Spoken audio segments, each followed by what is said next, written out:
Siapa itu Enki? Sebenarnya untuk menjelaskan siapa Enki ini bisa sampai berbulan-bulan dan itu tidak mungkin. Jadi aku mencoba semampuku untuk menerangkan siapa Enki. Enki itu adalah nama seorang pemimpin sebuah planet yang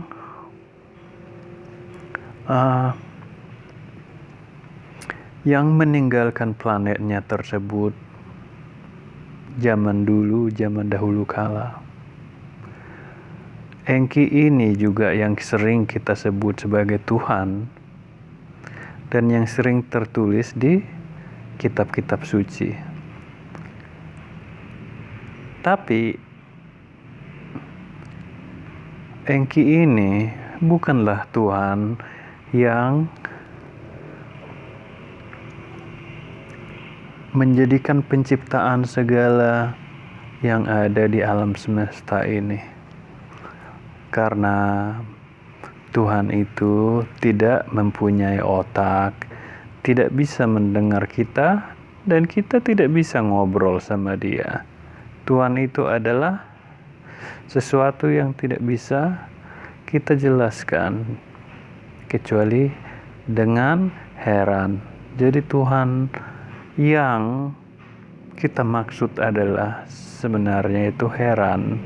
Karena kalau kita ingin mendefinisikan Tuhan atau ciptaan segalanya yang ada di alam semesta ini, kita terlalu angkuh untuk menjelaskannya. Tapi Tuhan yang satu ini, yang mengaku Tuhan, karena Tuhan sendiri sebenarnya artinya adalah Tuan dalam bahasa Indonesia, yang artinya adalah pemimpin atau penguasa. Jadi kembali ke sejarah Enki, dia ini pemimpin Mars.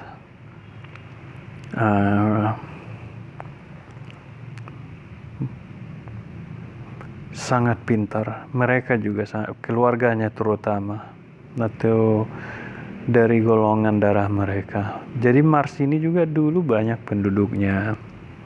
Tapi sebelum Mars ini musnah, Enki dan keluarganya dan juga pekerja-pekerja atau katakanlah itu malaikat yang bekerja dengan dia meninggalkan planet mereka, sehingga semua rakyat dia yang dia juga tidak peduli hangus.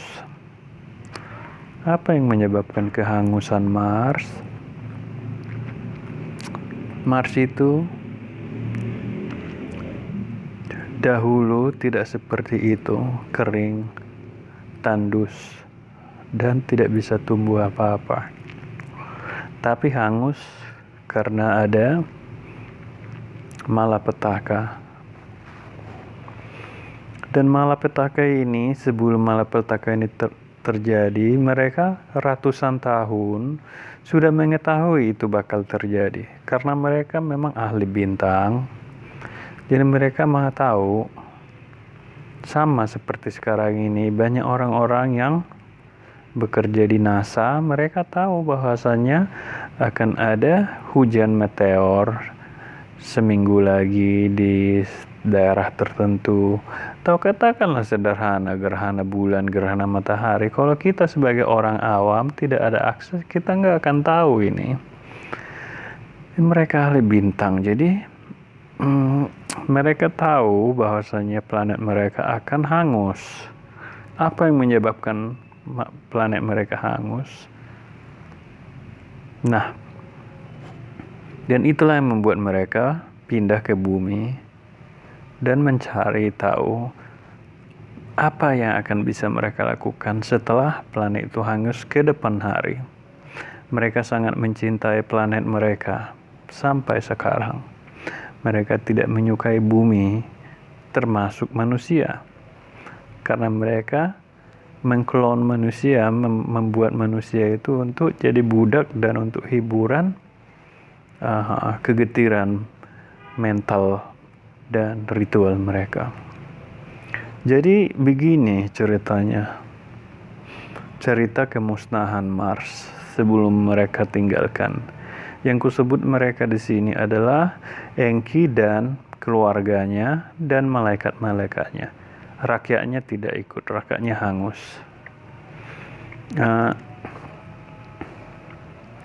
Kalau pernah mendengar sebuah planet, dan planet ini banyak namanya dalam agama Hindu, agama Buddha, agama Mesopotamia zaman dulu, dan lain-lain, dari suku Afrika dan segala macam, termasuk tablet-tablet atau ukiran-ukiran tanah liat dari Mesopotamia zaman dahulu kala, yang waktu perang Irak sudah dicuri oleh CIA dari banyak yang sudah dicuri dari museum di Irak waktu perang itu, dengan alasan museum itu dirampok oleh kolektor antik, tapi yang mencurinya adalah intelijensi Illuminati untuk mengelabui bukti-bukti zaman dahulu kala. Jadi begini, sekitar belum lama, sekitar 6.000 tahun lalu, Enki dan orang-orangnya menyadari bahwasannya ada sebuah planet yang bernama Nibiru, yaitu tadi, dan juga disebut planet X, banyak juga disebut banyak namanya Nibiru ini kalau kita selidiki. Nah, planet ini tidak mengorbit pada matahari seperti planet-planet kita yang lain. Dan sampai sekarang orang banyak menyelidiki planet ini, tapi mereka ada hal yang tidak mereka sadari sampai sekarang, dan itulah yang menjadi salah satu riset pribadi aku, dan juga mencarinya dari sejarah-sejarah, cerita, dongeng dan sebagainya, karena banyak dongeng yang sebenarnya, cerita sebenarnya, sama dengan Star Trek, sama dengan Star Wars. Hanya saja mereka mempersembahkannya dengan cara metafor dan segalanya. Jadi mereka tahu karena planet X ini mengorbit sekali 4.000 tahun sekian, planet ini melewati orbitannya matahari, di mana banyak planet termasuk planet kita ada di sana.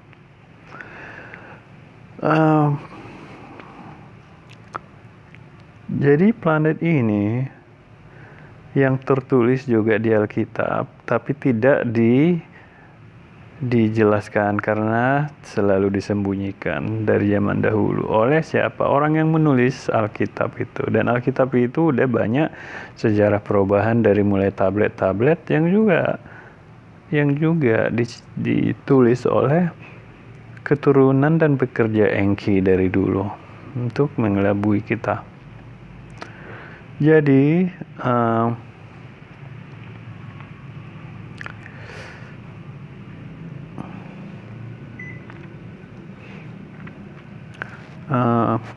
mereka tahu bahwasanya dengan masuknya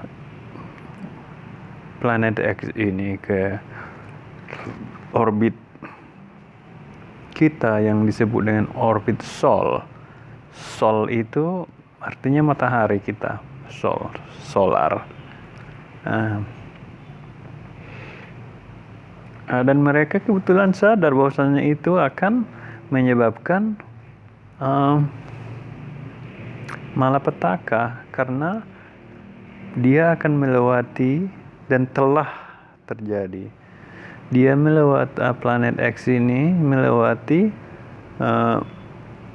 daerah antara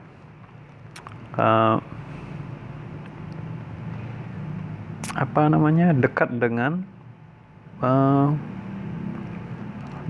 dengan sebuah planet yaitu yang dulu planet ini punya nama. Sekarang planet ini tidak ada lagi. Dan planet inilah yang sekarang menjadi sabuk asteroid yang pecah dan akhirnya menyebar sebagai batu-batuan raksasa dan masih mengorbit di matahari kita. Jadi planet X ini mempunyai bulan sama seperti kita ada bulannya juga. Jadi waktu planet X ini melewati daerah tersebut, salah satu bulannya menabrak planet yang menjadi asteroid belt sekarang. Dan itulah yang disebut dengan planet kiamat. Itulah asal kata kiamat itu. Pengejaannya disebut Tiamat, Tiamat, atau juga banyak suku-suku zaman dulu mengatakan itu Tamat. Tamat artinya akhir. Jadi begitulah sejarahnya. Jadi sebelum Tiamat, karena dengan pecahnya Tiamat ini atau sering juga disebut sebagai banyak nama-nama mitosnya juga sebut sebagai planet listrik. Kejadian itu mempengaruhi gravitasi di sekitar planet-planet di sekitar kita, termasuk planet kita sendiri, dan Mars sendiri hangus karena itu. Nah, tapi Enki ini dan orang-orangnya sudah di bumi saat itu. Begitulah ceritanya. Jadi ya mereka sudah sering datang ke bumi ini membuat eksperimen juga. Tapi tujuan mereka dan yang mereka sangat penasaran sekali yaitu ada dua hal yang juga mereka harapkan akan menyembuhkan ozon mereka yang rusak. Karena mereka tidak bisa kembali ke sana. Karena ozon sudah rusak, tidak ada kemungkinan untuk hidup lagi. Jadi hal yang mereka temukan di bumi ini dan mereka sudah pelajari jauh sebelumnya yaitu emas. Emas inilah hal yang paling sakral untuk mereka sampai sekarang. Dan mereka sudah menggali emas ini dari zaman dahulu kala. Di Afrika, Amerika Selatan, dan banyak tempat lain. Sampai pada zaman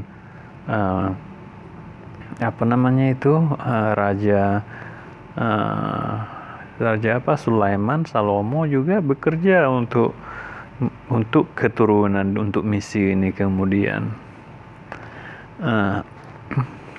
Sampai sekarang mereka menggalinya masih termasuk di Indonesia dan lain-lain. Dan kenapa sering emas ini selalu dihubungkan dengan angka 50? Ulang tahun ke-50, ulang tahun emas, dan lain-lain. Panjang ceritanya. Itu adalah jumlah tim Enki yang datang ke bumi ini pertama kali. Karena misi mereka disebut juga sebagai misi emas. Dan ada satu hal lagi yang Enki penasaran dengan sebuah atau katakanlah makhluk atau binatang di bumi ini, yaitu ular atau reptil, ular dan sejenisnya.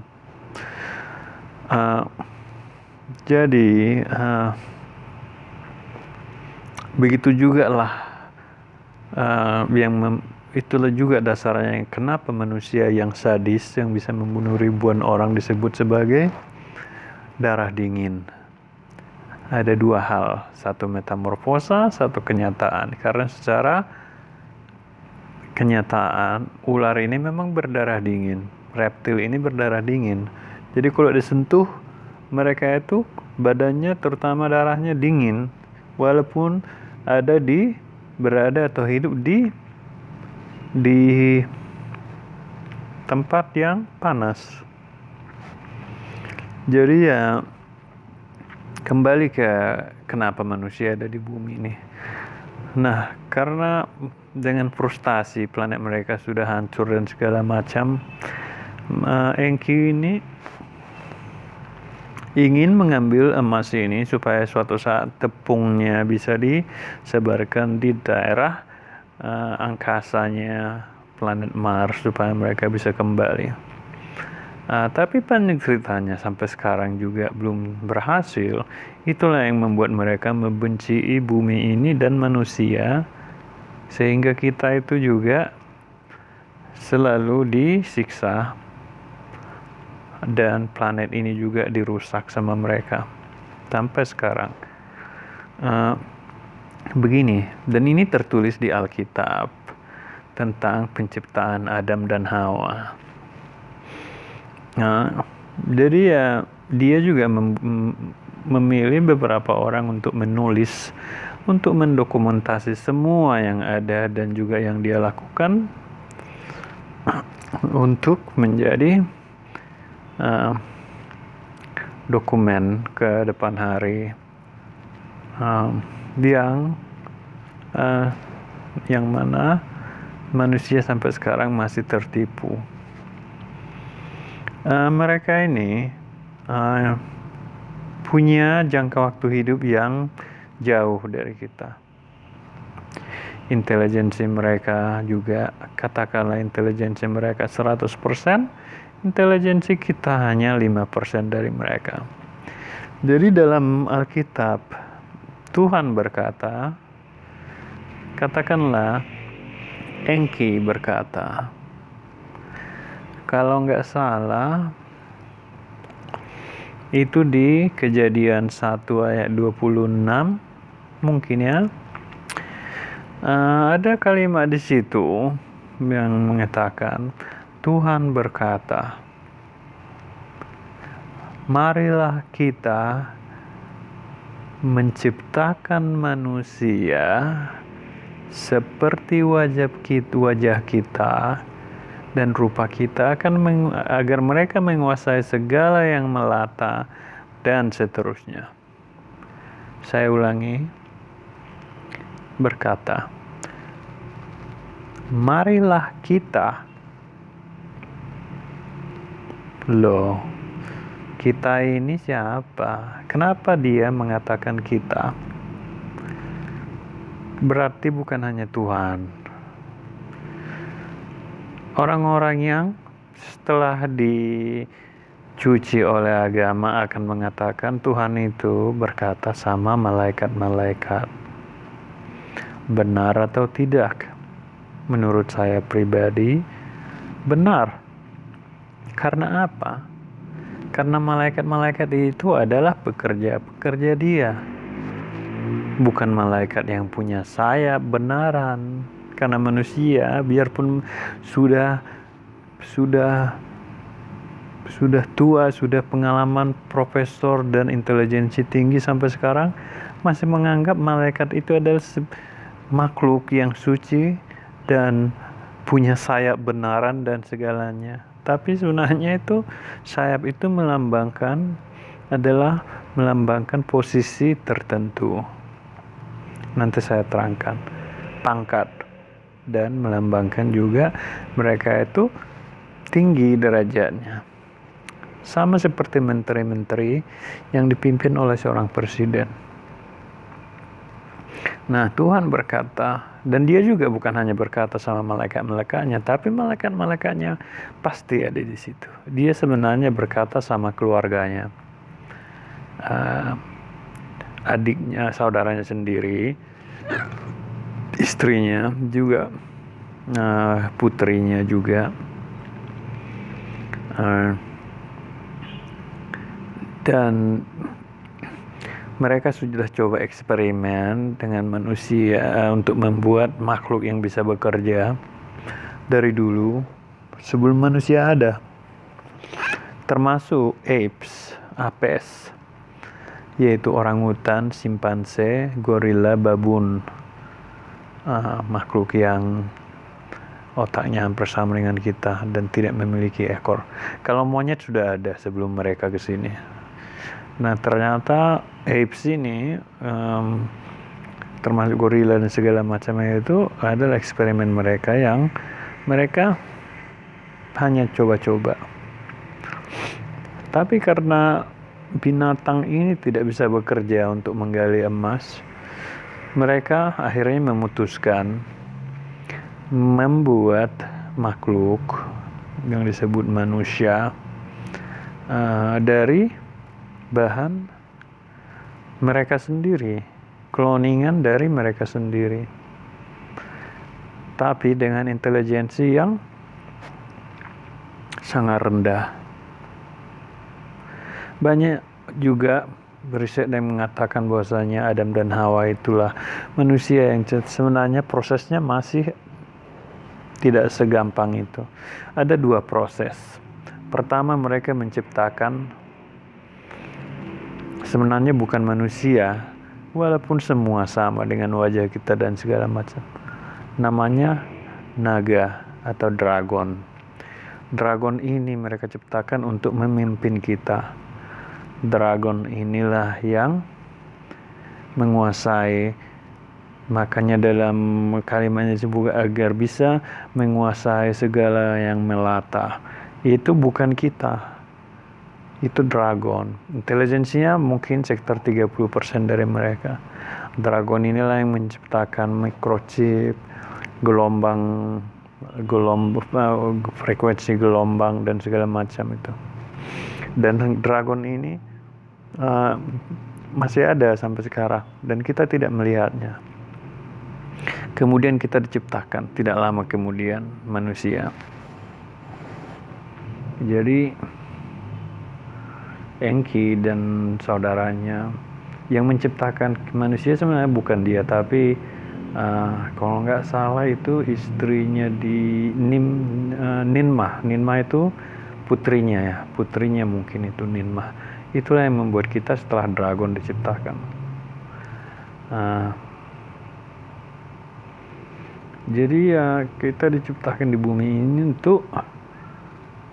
untuk menambang emas, untuk disiksa dan segala macam. Itulah kita makanya ada di bumi ini. Jadi dalam Alkitab juga dikatakan hal yang tidak kita mengerti yang juga tertulis di Alkitab adalah banyak sekali hal di Alkitab, termasuk kitab-kitab suci lain yang kita itu mengartikannya sama dengan yang tertulis. Tapi kita tidak sadar itu banyak metafor, yaitu perwakilan kata-kata atau hiasan. Karena arti harfiahnya tidak seperti yang tertulis.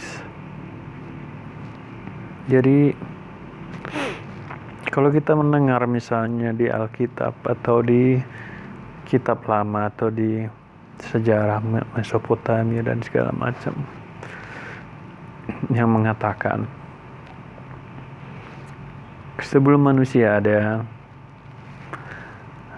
tertulislah kalimat yang mengatakan Adam dan Hawa telanjang di taman itu. Nah, itu sabda. Saya ulangi lagi, Adam dan Hawa telanjang di taman Getsemane. Perhatikan baik-baik sebuah kata dalam kalimat itu, yaitu kata telanjang. 100% manusia di bumi ini menganggap telanjang itu benaran, yaitu tidak memiliki pakaian secara fisik. Oke, kalau itu menurut manusia, Tapi siapa yang mengatakan ini? Karena kata telanjang tidak akan ada kalau manusia belum mengenal pakaian. Mengerti nggak maksudnya? Manusia, katakanlah Adam dan Hawa ini manusia, oke? Oke. Kenapa ada kata telanjang? Kalau memang manusia tidak pernah memakai atau mengenakan pakaian, manusia pertama atau manusia terakhir katakanlah, kata telanjang tidak ada. Jadi kenapa ada orang mengatakan bahwasanya malaikat-malaikat Tuhan itu juga yang membantu menulis sudah berpakaian saat itu. Jadi mereka ada kalimat telanjang. Lucu ya. Tapi setelah aku pelajari dari sejak aku puber sampai sekarang, aku selidiki semuanya, termasuk buku-buku kitab-kitab suci agama lain dan lain-lainnya segala macam. Akhirnya aku menyadari bahwasanya kata telanjang itu sebenarnya artinya belum diberikan ilmu, masih suci. Suci itu artinya belum berpikir untuk melakukan hal-hal yang aneh-aneh yang berhubungan dengan asa atau rasa, asya. Jadi itu artinya itu mereka itu belum dikasih resep, ingredient atau bahan untuk membuat mereka berpikir untuk melakukan hal-hal tertentu seperti cemburu, marah, dendam, sakit hati, senang, gelisah dan segala macam. Jadi telanjang itu masih hanya badan tapi belum aktif. Bagaimana caranya Enki memberikan mereka itu asa atau jadi buah yang dikasih ular itu juga semuanya merupakan sebuah metamorfosa. Buah itu sebenarnya menandakan pengetahuan, yaitu asya tadi. Kenapa ular yang memberikannya ke Hawa untuk diberikan ke Adam? Itu juga metamorfosa. Ular itu menyimbolkan yang berhubungan dengan dia sendiri. Makanya banyak ilmu kedokteran sampai dari zaman dahulu kala sebelum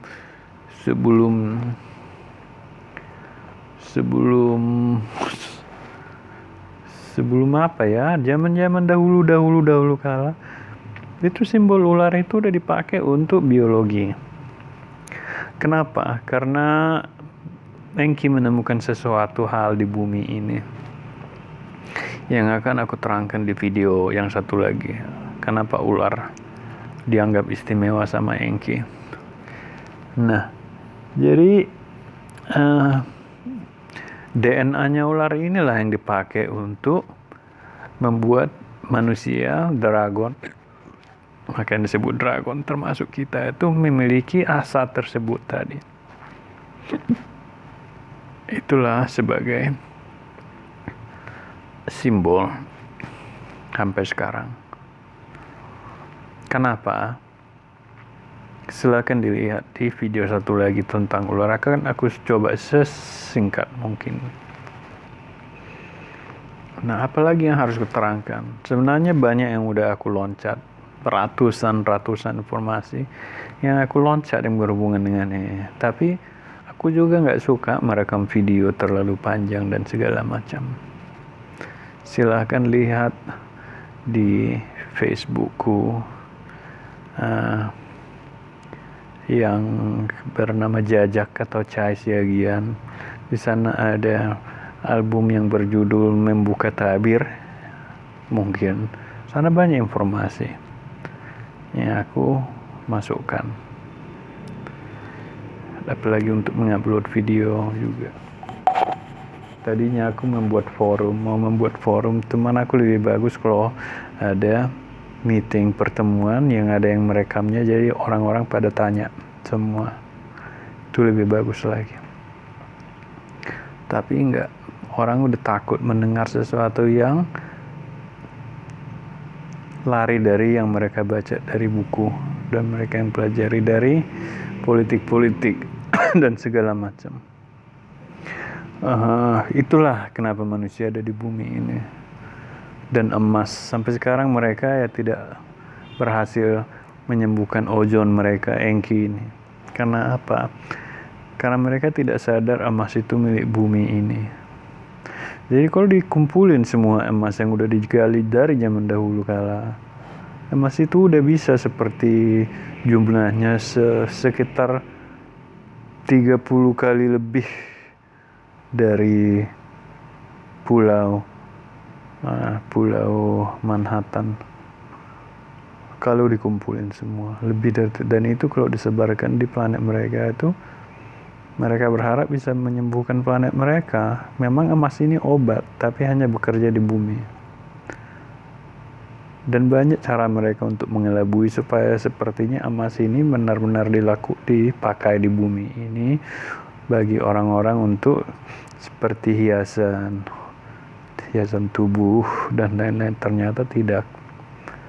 Begitulah makanya banyak korban juga dari emas ini di bumi ini sampai sekarang. Maaf kalau dulu ada banyak interaksi, saya bisa menjawab lebih banyak, tapi ya waktu sudah habis.